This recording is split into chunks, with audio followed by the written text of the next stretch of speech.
Olá, pessoal, boa noite, todos bem? Nós vamos dar continuidade ao estudo do livro Entre a Terra e o Céu, do espírito André Luiz, psicografado por Chico Xavier. Nós temos caminhado com o nosso estudo e hoje nós já estamos no capítulo 10. Os primeiros capítulos nós estudamos presencialmente. Foi então que, quando entrou a quarentena, nós iniciamos as aulas pelo YouTube. E esse pequeno gap que acabou acontecendo, nós ficamos 2 semanas elaborando como seria dada a continuidade.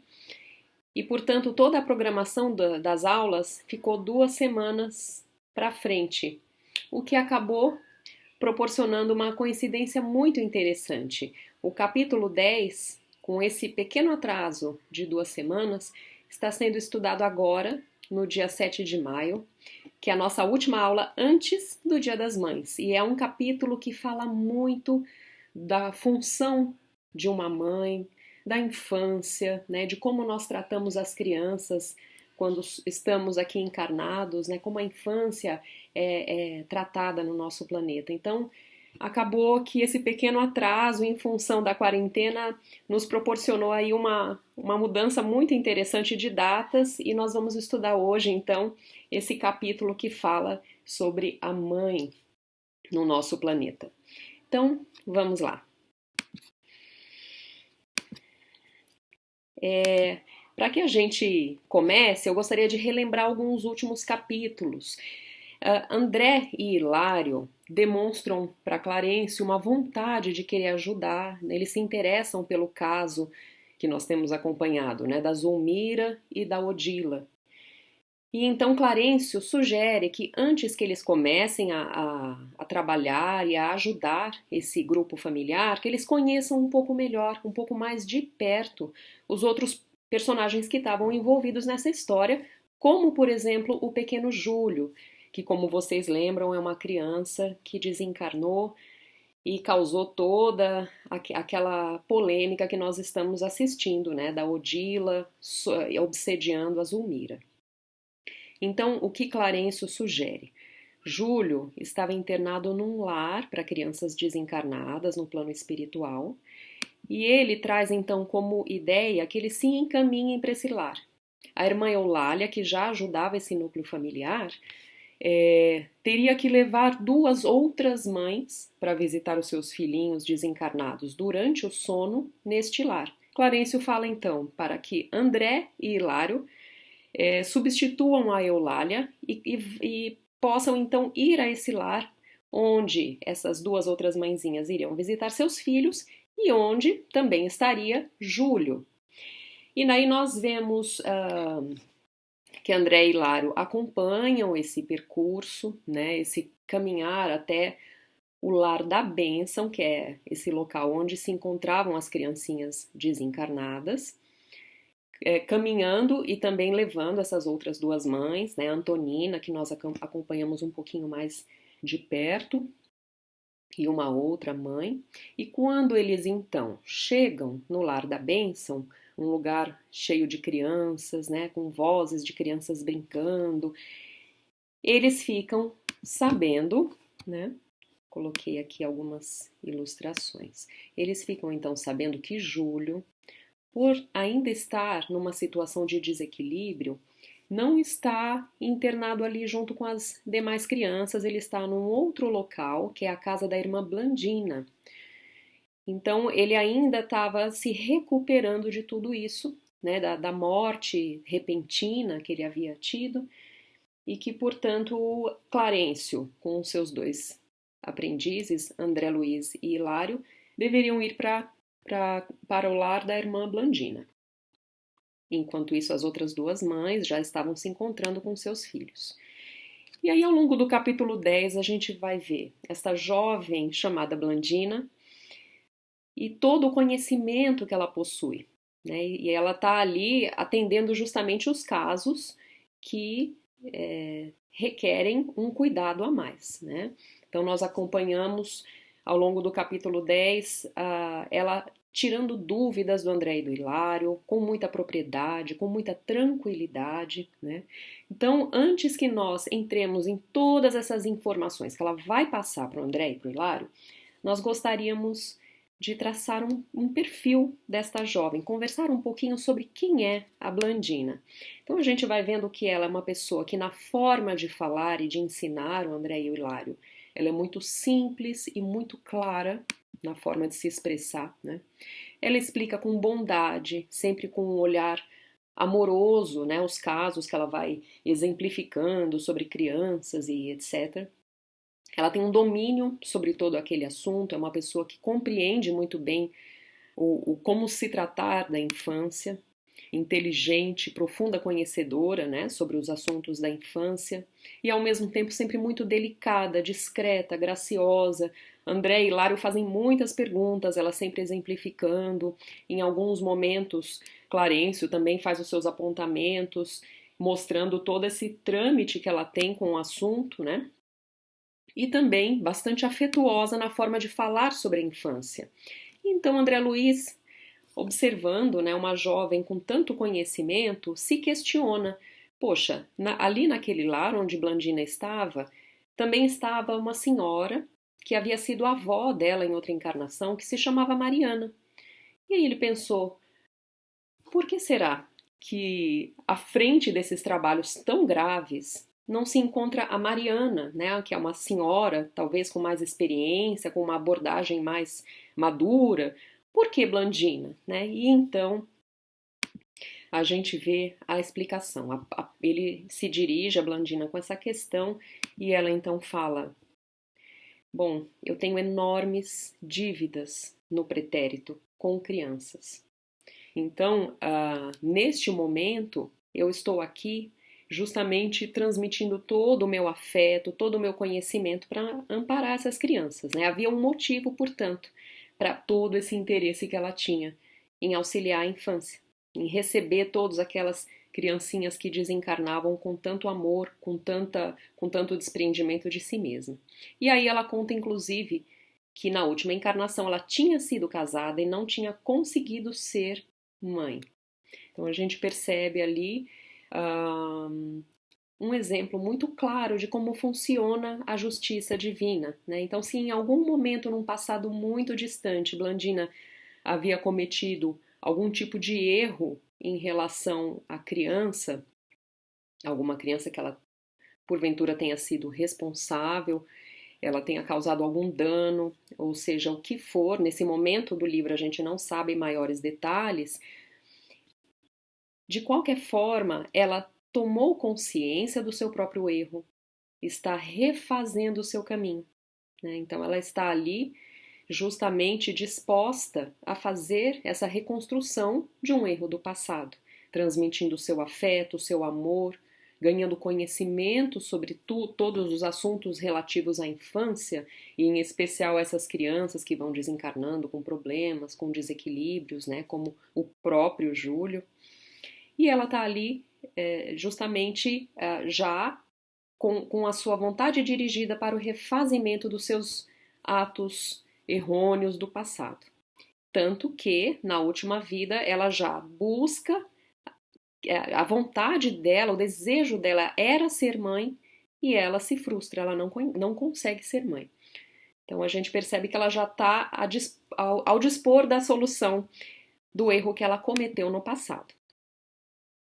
E a gente pode observar, então, no caso da Blandina, duas observações muito importantes e que são basilares para a doutrina espírita, que nós temos responsabilidade pelos nossos atos, ou seja, se nós temos uma dívida, por mais que ela tenha sido feita num momento de desespero, que nós estejamos arrependidos, nós vamos refazer esse erro, né? Então a dívida segue com o devedor.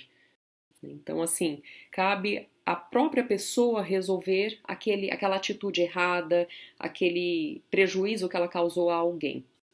Então, se esse tempo para nós refazermos o nosso caminho, o nosso erro passado, vai demorar mais ou menos, vai depender justamente o quê? Da nossa vontade, da gente se conscientizar desse erro e da gente buscar o refazimento disso. E a gente está vendo que a Blandina já percorreu esse caminho, que é o primeiro passo de se conscientizar de que ela havia errado. Então, esse é um primeiro ponto.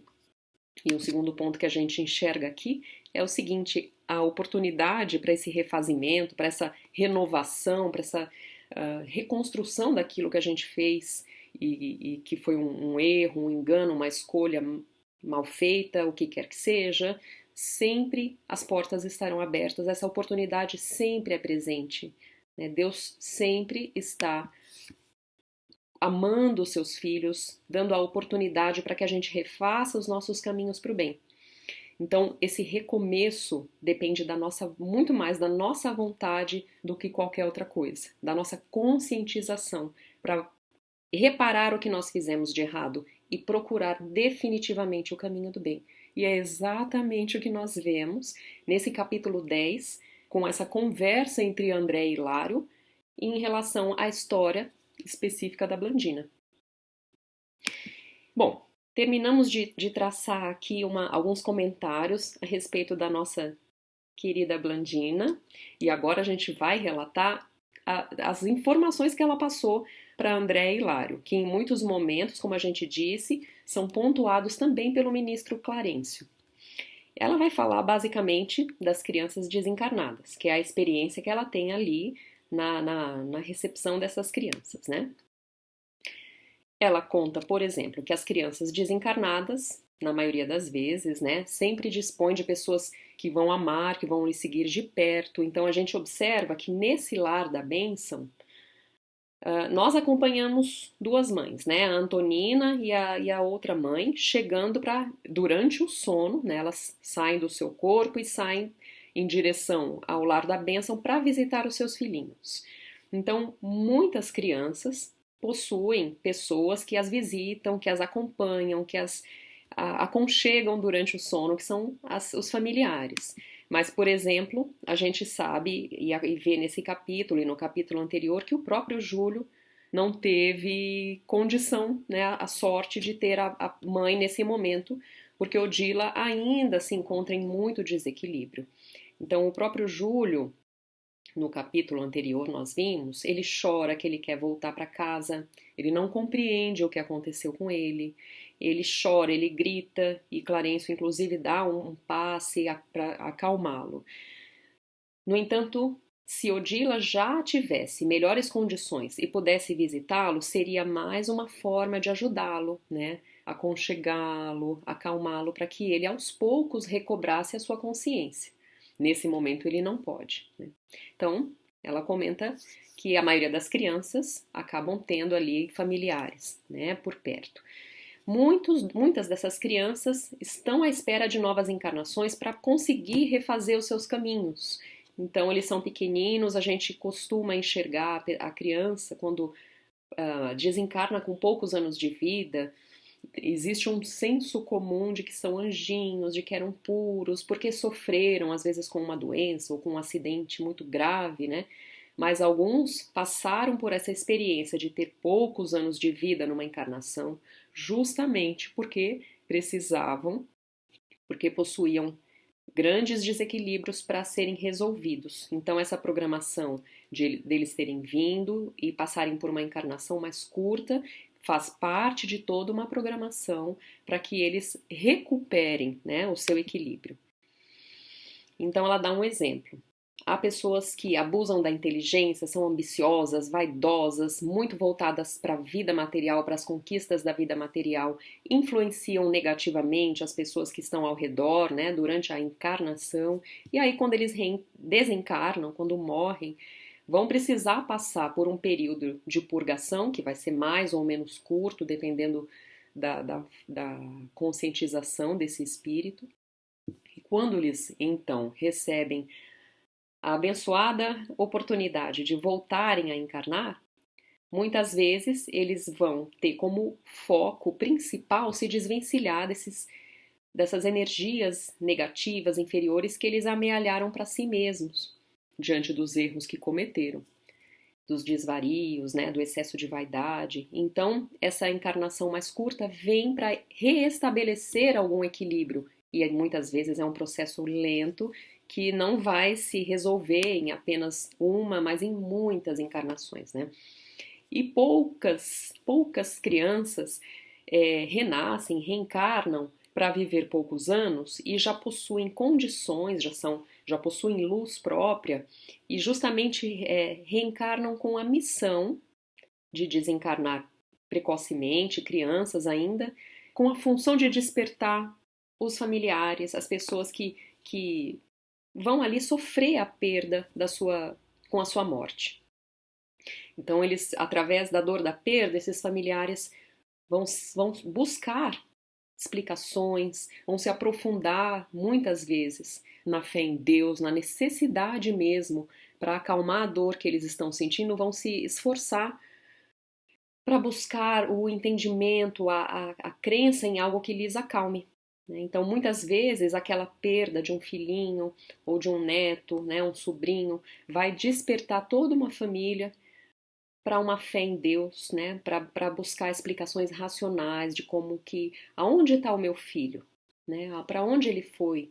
Por que isso aconteceu comigo? Por que outras mães têm os seus filhos por tanto tempo? Por que isso aconteceu comigo? Por que eu estou passando por isso? Então são muitos os questionamentos que uma família pode fazer no momento da perda de um filho e que justamente abre portas, né? Tudo tem uma finalidade útil na obra de Deus. Então até uma dor tão profunda quanto a perda de um filho é uma porta aberta para a gente evoluir.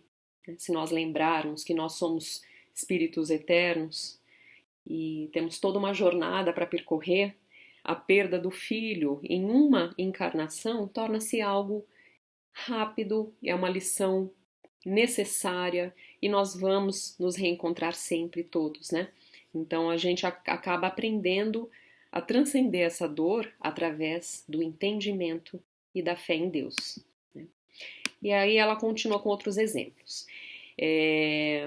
Uma dúvida, inclusive, que muitos têm. Né? Ela fala sobre a forma que a criança se apresenta depois de desencarnar. Quando a criança já tem um domínio mental sobre si mesmo, a Blandina explica, ao desencarnar, ela consegue retomar mais rapidamente a sua personalidade de adulto, a sua consciência de adulto e até a sua forma perispiritual de adulto. Ela se apresenta como ela é. Porém, se a criança desencarna ainda sem o domínio de si mesma, sem conseguir, com muitos problemas e muitas questões ainda a resolver, porque justamente aquela encarnação curta faz parte de uma programação para que ela refaça os seus caminhos e ela ainda não tem domínio mental sobre si mesma, ela vai permanecer com aquela forma infantil. Né? E ali nós estamos justamente vendo no Lar da Bênção quantas criancinhas desencarnaram e ainda estão ali sendo acolhidas, amparadas, né?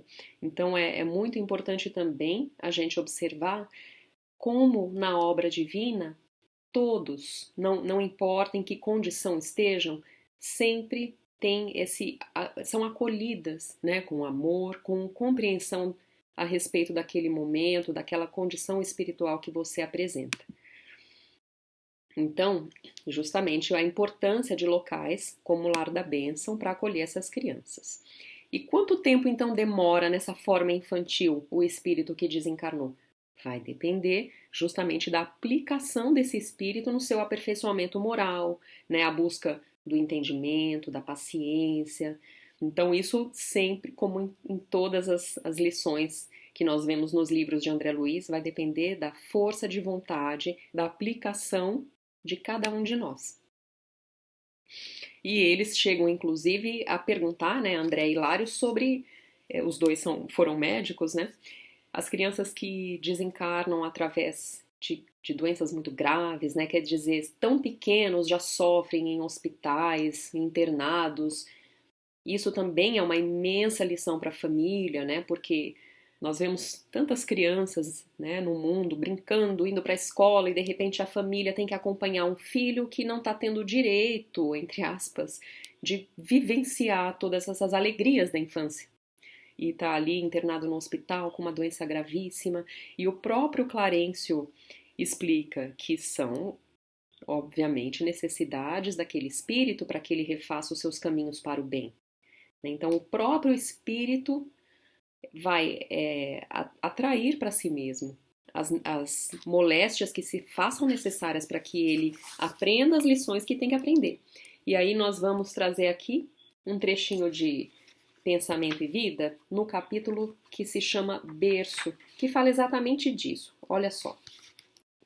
Então, na câmara uterina, ou seja, enquanto a mãe está no processo gestacional, o reflexo dominante da nossa individualidade impressiona a chapa fetal, ou o conjunto de princípios germinativos que nos forjam os alicerces do novo instrumento físico, do novo corpo que está sendo gerado, selando-nos a destinação para tarefas que somos chamados a executar no mundo. Então, nós mesmos, durante a gestação, vamos atraindo para o feto que se forma ali as moléstias que se façam necessárias, as características físicas que se façam necessárias para que a gente tenha uma privação, para que a gente tenha uma prova a passar, né? E aquilo possa se cumprir da melhor forma. Sempre a destinação, a finalidade de qualquer uma dessas privações ou moléstias vai ser o crescimento espiritual. Ela fala também que a maioria das mães, e isso a gente sabe e atesta mundo afora, tem amor, se sacrifica por seus filhos, né? Se renuncia a favor dos filhos. Porém, há mães ainda obcecadas pela própria vaidade e esquecidas dos filhos. E aí a Blandina fala: o infanticídio indireto e inconsciente é largamente praticado no mundo. Nós estamos vendo uma pessoa que tem conhecimento, que acompanha o desencarne de crianças no nosso planeta. Então vocês imaginam que ela está falando com muita propriedade e com muito conhecimento, né? Então é uma informação que nos deixa alarmados, né? O infanticídio indireto é largamente praticado no mundo. Então a gente precisa refletir a respeito das nossas atitudes diante da infância, né? E ela depois vai dar mais outros exemplos a respeito disso, né? A responsabilidade dos pais nos cuidados com o filho. Negligência e reflexão dos pais podem gerar o fracasso dos filhos, né? Então, assim, se nós não usamos bem o nosso livre-arbítrio, acabamos também ensinando os nossos filhos a terem uma rotina, a terem escolhas erradas, né? Então, a gente pode sim atrapalhar e ser responsável pelo fracasso na encarnação do nosso filho, que muitas vezes a gente tanto ama, mas justamente se nós não pautamos as nossas atitudes diante da educação do filho, nos nossos melhores valores cristãos, nas nossas melhores intenções e principalmente no estudo do Evangelho, na busca de dar bons exemplos, a gente pode promover o fracasso da encarnação de um filho. E ela fala outras informações muito importantes para que a gente reflita. Há mães que envenenam o leite materno por nutrirem pensamentos infelizes, comprometendo a estabilidade orgânica dos bebês. Então, se nós pensarmos, por exemplo, como isso acontece, será possível a gente envenenar o próprio leite materno? Nós temos alguns exemplos para ilustrar isso, né? Quando nós fazemos, por exemplo, o Evangelho no lar, ou mesmo nos centros espíritas, quando nós vamos para a câmara de passe, é muito habitual nós bebermos a água fluidificada no final dos trabalhos. A água recebe os fluidos dos mentores que estão no ambiente, que impregnam na água amor, né? Energias positivas. A gente também pode lembrar daquele pesquisador japonês Masaru Emoto, que comprova, através de fotografias microscópicas, como as moléculas de água se impressionam com os sentimentos a que elas são expostas. Então ele fotografa moléculas de água que foram expostas a sentimentos amorosos, tranquilos, a músicas tranquilas, serenas. E essas moléculas de água formam cristais belíssimos, com cores vibrantes, iluminadas, e ele fotografa essas moléculas, cristais lindos. Ao mesmo tempo, ele coloca moléculas de água em contato com sentimentos ruins, com músicas pesadas, com músicas com gritos, e essas moléculas de água formam formas rígidas, com cores escurecidas. É impressionante. E isso é justamente para mostrar que o nosso pensamento, ele sim modifica as moléculas da água. E se modifica a molécula da água através de um sentimento puro voltado para o amor, ou de raiva, de ódio, de incompreensão, fica fácil a gente concluir que o nosso leite materno também pode ser impressionado pela qualidade das nossas vibrações e dos nossos pensamentos. Então, trata-se de um descuido a gente não prestar atenção nesse detalhe. Há casais que, brigando incessantemente, projetam raios magnéticos de natureza mortal sobre os filhos, e isso também impacta a saúde da criança. Então, mais uma informação que a Blandina traz sobre o descuido e mesmo a incompreensão, a falta de conhecimento por parte das mães encarnadas. E ela ainda dá um outro exemplo. Há mães que confiam os seus filhos, muitas vezes em nome de um compromisso profissional, a pessoas ainda animalizadas. Então já não é mais a pessoa que seria a responsável, a primeira responsável. É uma funcionária, uma babá, e que vai, por exemplo, ministrar um hipnótico ou um remédio para que a criança fique quieta, para que ela fique mais tranquila, com tempo livre. E isso também passa a ser responsabilidade da mãe, né? Que permitiu, que caminhou para essa solução, permitiu que isso acontecesse. Então agora, diante de todas essas informações que a Blandina traz a respeito da função da mãe, a gente vai pontuar com alguns trechos do Evangelho segundo o Espiritismo. No capítulo 13, que se chama Não saiba a vossa mão esquerda o que vê a sua mão direita, existe um trecho, um item que fala que o título é Os Infortúnios Ocultos e que mostra uma dama da alta sociedade que vai a um bairro pobre, um bairro simples, levar o seu auxílio para pessoas muito necessitadas. E quando ela chega lá, ela é muito bem recebida, mostrando que ela já era uma amiga habitual, ela sempre ia lá para poder ajudar essas pessoas necessitadas. E ela vai, também isso é descrito no Evangelho, ela vai vestida de forma discreta, para não chocar ninguém, para não insultar ninguém com a sua riqueza.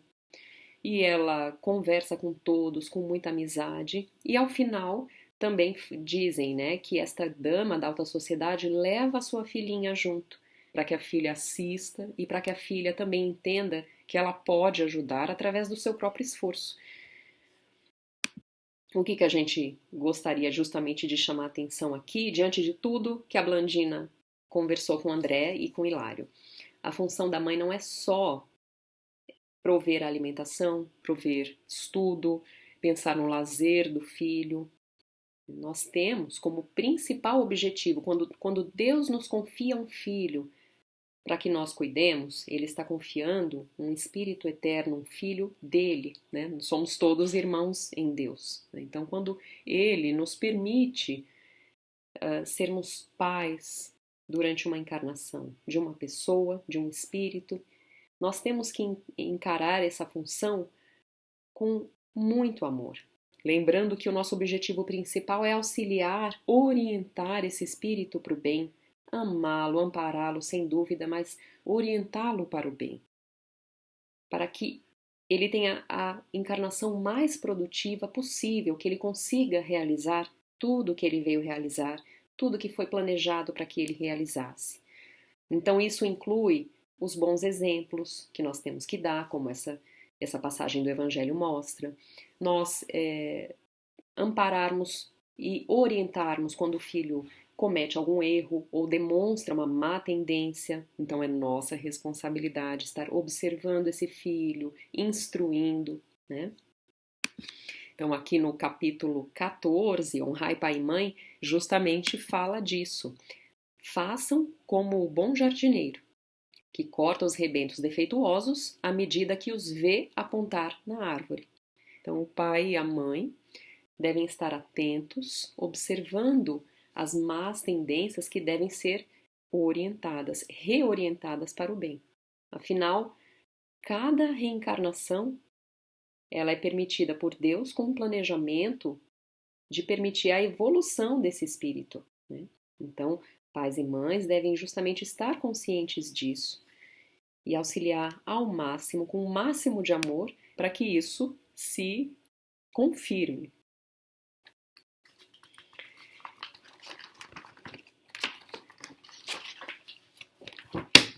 Muito bem. E eu gostaria de trazer agora, diante de tudo que nós vimos e dos problemas que nós, como pais e mães, podemos, nas escolhas que pais e mães podem fazer, muitas vezes de forma inconsciente, mas que acabam por atrapalhar, né, o filho, ao invés de orientá-lo para o bem, eu trouxe aqui uma tendência na educação muito presente ultimamente que se chama disciplina positiva. Ela foi formalizada, digamos, por uma americana, uma educadora e autora americana chamada Jane Nelson. E eu justo trago isso aqui porque ela elaborou uma metodologia que busca orientar, esclarecer, educar pais e professores. Justamente porque ela se preocupa com a forma como a criança é tratada nos dias de hoje. Mas, na verdade, ela se baseou em conceitos que foram pela primeira vez apontados por dois psiquiatras austríacos do começo do século. Eles trabalharam no começo do século, o Adler e o Dreikurs. Em 1920, eles apontaram para a importância de que a educação deveria ser pautada, deveria ser baseada na firmeza, né? Sem firmeza nós não conseguimos orientar um filho ou um aluno, e na gentileza. Então não haveria necessidade de rigidez, de autoritarismo exagerado, porque isso não cria um vínculo afetivo com a criança e muitas vezes até afasta essa criança. Então, nem autoritarismo e nem permissividade, mas sim firmeza e gentileza. E como essa metodologia, que depois foi melhor escrita pela Jane Nelson, né, como nós falamos, agora já aqui na década de 80, e, inclusive, também gostaria de falar que a Jane Nelson é uma senhora que ainda se encontra viva, teve 7 filhos. Até anotei aqui para que a gente soubesse. São 7 filhos, 22 netos e 9 bisnetos. E ainda está na ativa. Tem 18 obras. Já veio ao Brasil fazer a formação de professores e especialistas na psicologia, na disciplina positiva.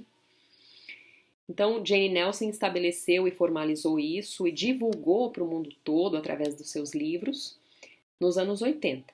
E lá no comecinho, nos anos 20, quando Adler e Dreikurs falaram sobre o começo dessas ideias de ter a gentileza e a firmeza como bases para educar uma criança, o que mais se preconizava naquela época era o behaviorismo, com Skinner, que dizia que a criança pode ser modelada, que a criança tem que ser condicionada, que a criança tem que obedecer regras, como se buscasse uma criança passiva, que aceitasse regras, obedecesse e fosse depois compensada até por ter obedecido. Que no ambiente escolar pode ser uma boa nota, porque fez uma prova correta, e em casa pode ser o presente, o pai que dá um presente porque a criança se comportou bem.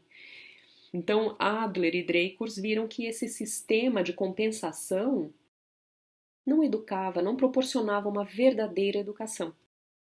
Então vejam que interessante, né?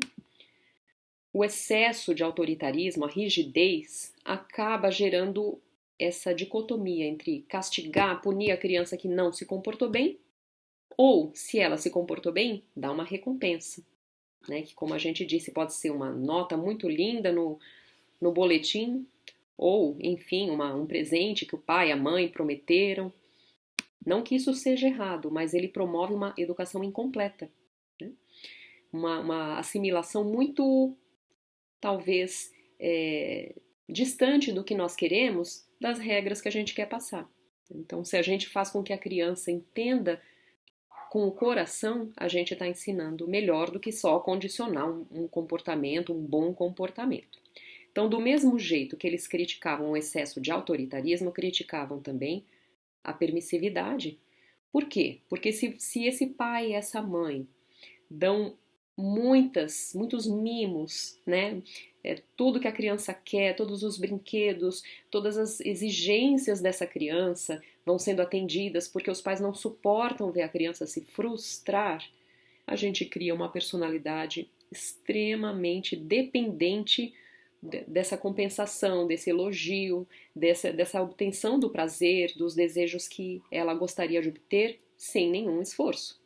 Então, vai ser um adulto com certeza também com problemas, com desequilíbrios. Então, esses dois contrapontos, muito autoritarismo ou muita permissividade, não são saudáveis, né? Depois, essa criança vai acabar no lar da bênção, sendo atendida pela equipe da Blandina. As premissas da disciplina positiva são justamente uma boa educação que une a gentileza, o amor, o carinho, a, a sensação de que a criança é aceita como ela é, mas também a firmeza. Por quê?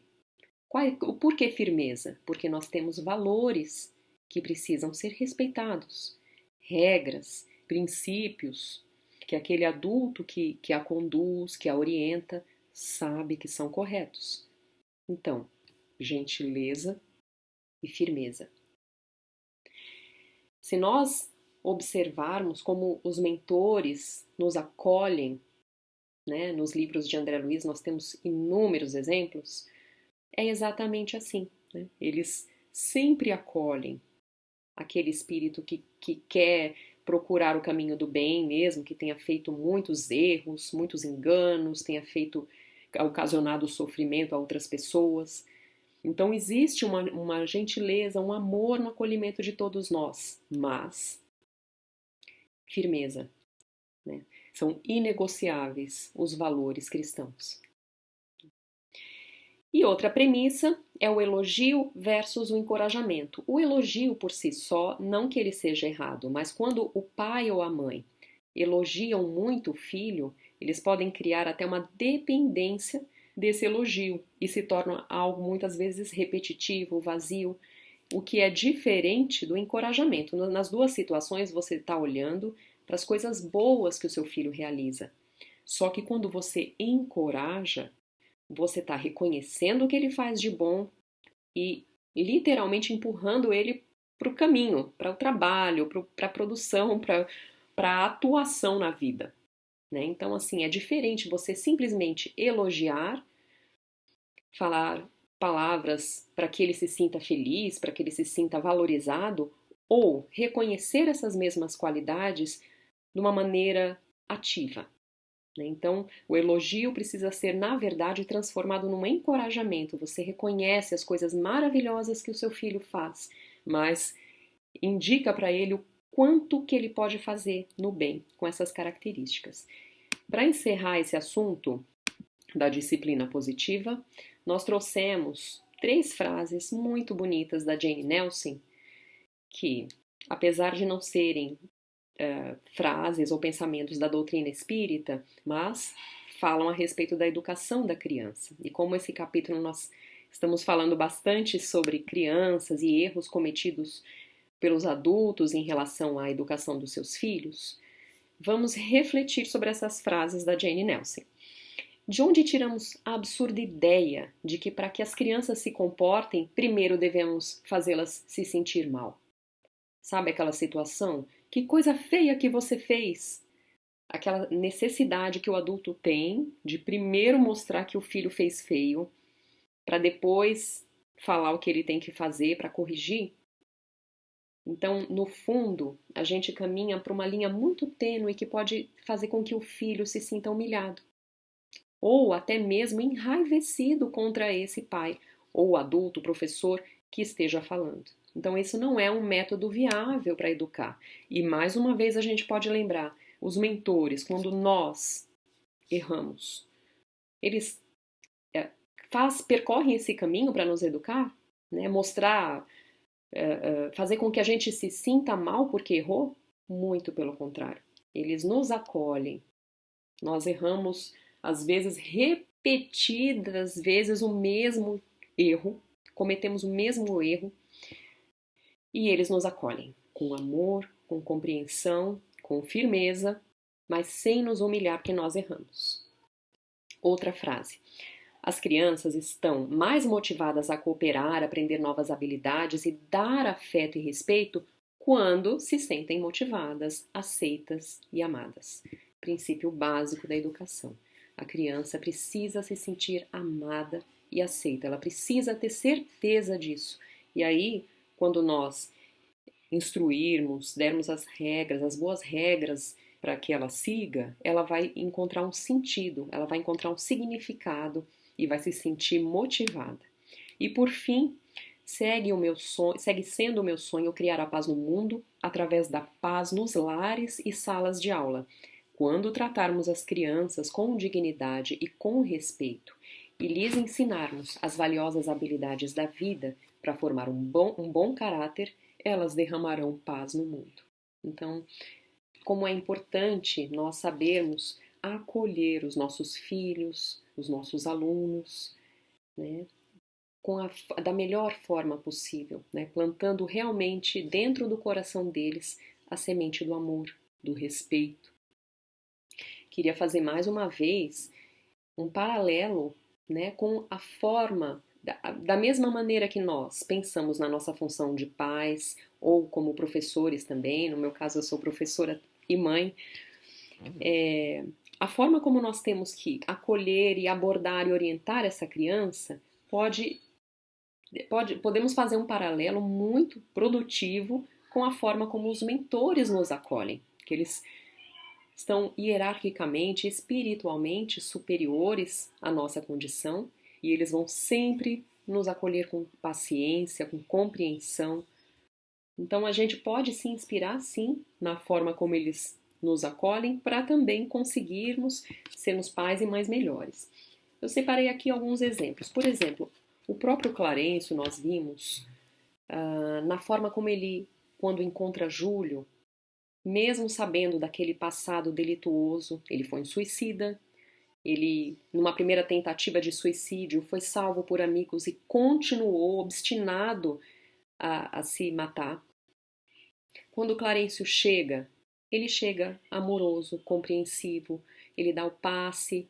Júlio se apresenta ali nessa etapa da vida dele como uma criança ainda. Ele desencarnou, permanece, né, ali como criança e a Clarencio o acolhe com todo o amor enquanto dá o passe, mesmo estando consciente dos erros. Então não existe julgamento, existe acolhimento e amor.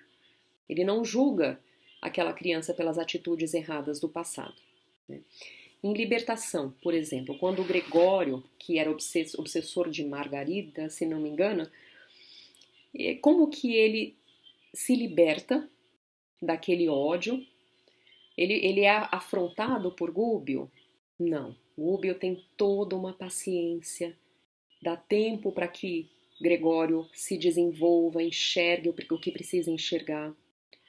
E as situações vão se encaixando, e o espírito que ali sofria e ficava enredado nos seus próprios erros, começa por si mesmo a compreender o bem, a luz interior que ele deveria buscar, e as coisas vão caminhando e as mágoas vão se resolvendo. E os erros vão sendo refeitos e reconstruídos para o caminho do bem.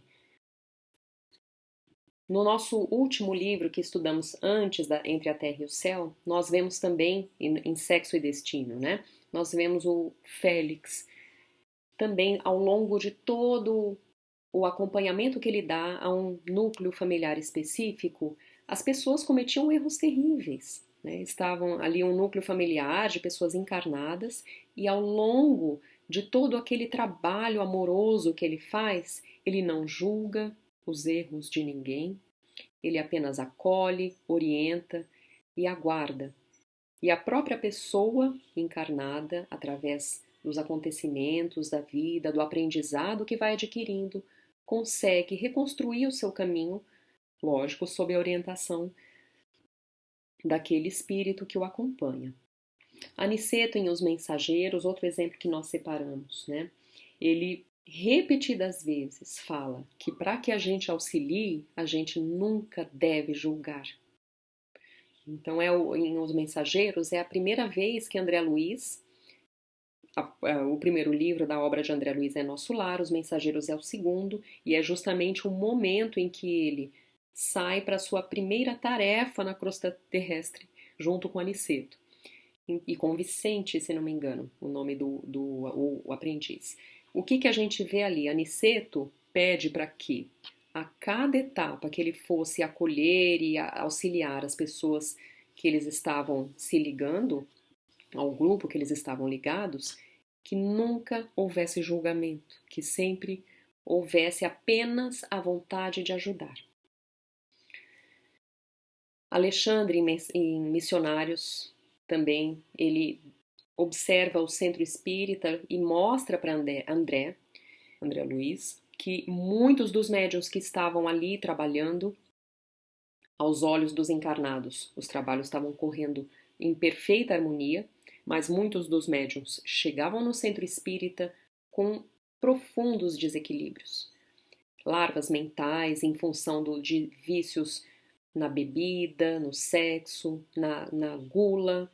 No entanto, Alexandre mostra para André Luiz, ainda que esses irmãos estejam momentaneamente em desequilíbrio, eles estão aqui, a serviço do nosso trabalho. Eles são as sementes que mais tarde vão dar em árvores frondosas. Então, assim, sempre é um respeito à pessoa, é um respeito ao momento ou à condição, à etapa espiritual que aquela pessoa se apresenta e que, com todo o amor, com toda a orientação, ela vai evoluir no tempo dela. Então, não, se nós nos detivermos nesses exemplos, nós podemos trazer para a educação dos nossos filhos essa lição de não julgar, de compreender o nosso filho, de sempre amá-lo como ele vai se sentir aceito, ele vai se sentir amparado pela família dele, né? Então são lições de como nós podemos conduzir a educação e a orientação dos nossos filhos. É a forma como nós somos conduzidos, orientados e educados pelos mentores que nos acolhem e que nos acompanham. Então, a nossa jornada. A gente gostaria de encerrar esse programa que falou muito sobre a função da mãe e que vai ser um programa que nós estamos assistindo às vésperas quase do Dia das Mães, uma poesia que foi psicografada por Chico Xavier, de um poeta fluminense chamado Casimiro Cunha. Ele foi espírita em vida, desencarnou no comecinho do século XX, jovem ainda, e essa poesia psicografada pelo Chico é maravilhosa e fala sobre a importância da função materna. Vamos lá. Minha irmã, se Deus te deu a luz da maternidade, deu-te a tarefa divina da renúncia e da bondade. Busca imitar no caminho a rosa de Nazaré, irradiando o perfume do amor, de humildade e de fé. Lembra sempre em tua estrada que a paz da tua missão é feita dessa ternura que nasce do coração. Contempla em cada filhinho um luminoso sorriso da alegria dolorosa que te leva ao paraíso. Porque ser mãe, minha irmã, é ser prazer sobre as dores, é ser luz, embora a estrada tenha sombras e amargores. Ser mãe é ser a energia que domina os escarcéus, é ser nas mágoas da terra um sacrifício dos céus. Pensa nisso e não duvides da grande misericórdia que te deu na senda escura a lâmpada da concórdia. Ouve ainda, tem cuidado com o teu próprio coração, não deixes que se transforme o teu amor em paixão. Muita vez, a Mãe Terrestre, em vez de salvar, condena, porque do amor que redime, faz a paixão que envenena. Há muitas mães nos espaços, chorando na desventura, os perigosos desvios de sua imensa ternura. Ama o filho de outra mãe, qual se fora teu também, e estarás santificando o teu lar nas luzes do bem.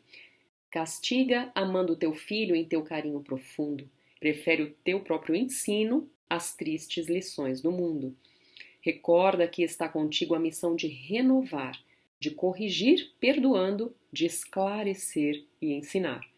Nos teus exemplos repousa a esperança do Senhor, que há de salvar este mundo por meio do teu amor. Nós só conseguimos caminhar e evoluir na nossa jornada através das reencarnações. Então, quando nós temos a função de recebermos um espírito como filho nosso do coração, é uma função muito nobre e que requer muita aplicação, muita dedicação, esforço, estudo, esclarecimento. Cada mãe, cada pai também tem o seu caminho para encontrar a melhor forma de educar e orientar o filho. A gente lembra, né, como foi dito hoje, a importância da ternura, do amor, da gentileza, do acolhimento e também da firmeza dos valores cristãos que nós queremos levar. Vamos lembrar do trecho do Evangelho que nós estudamos aqui, né? A mãe que exemplificava a caridade para a própria filha, mesmo sendo ela uma dama da alta sociedade, né? Então nós temos que plantar valores, nós temos que estabelecer a rotina, o hábito do Evangelho no lar, do estudo, né, do Evangelho. É muito importante, porque somos nós responsáveis por orientar esse filho que Deus nos confiou. Então, assim, é uma função muito nobre e muito séria. É uma encarnação que começa ali no seio da nossa família e que nós temos que dar o nosso melhor para que tudo corra bem.